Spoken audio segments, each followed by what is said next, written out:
Cosa le sta dando più fastidio in questi giorni?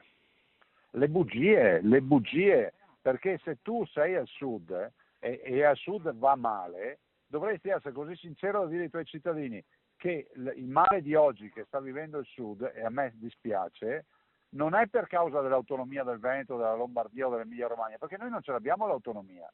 La pazienza a Palazzo Balbi a quanto pare è finita. I giorni di fuoco dell'autonomia e gli attacchi che arrivano soprattutto dagli amministratori del sud, il governatore della Campania De Luca in primis, si trasformano in benzina sul rogo.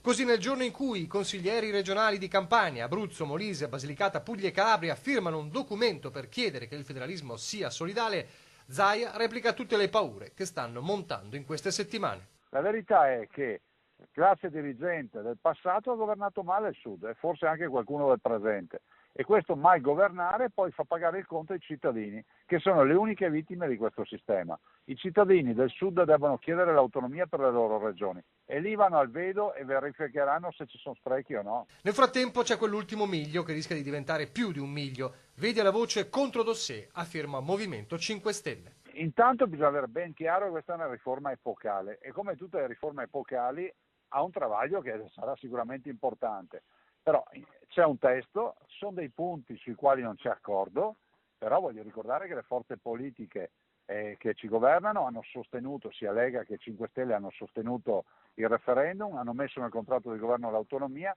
se qualcuno si chiama fuori è un altro discorso, però io penso che il dialogo che c'è tra Matteo Salvini e Di Maio ci porterà a trovare una soluzione. Il messaggio ai pentastellati e al governo è chiaro. Devono essere rispettati i veneti, a Roma sanno che debbono rispettare i 2.328.000 veneti e anche gli altri che non sono andati a votare. Noi siamo qui pronti a spiegare e anche a dimostrare che tutte quelle cose che dicono e che si leggono sono semplicemente falsità. Pronti a spiegare dunque quello che chiede oggi in un intervento su Facebook il sindaco di Milano, Beppe Sala, del PD, con un appello. Fermatevi e discutiamo. Chiarite agli italiani di cosa si sta parlando. Trovando però una risposta decisa. Beppe Sala rappresenta una forza politica, ovvero il PD, che ha impugnato a noi veneti il referendum, quindi è il suo partito che addirittura non voleva farci fare il referendum. Figuratevi se adesso vogliono farci fare l'autonomia. Dunque i contrasti restano, gli ostacoli pure, ma Zaia si dice ottimista, ma proprio non tollera il termine che più va per la maggiore in questi giorni, la cosiddetta secessione dei ricchi. Sono bagiannate anche perché questa non è secessione dei ricchi, è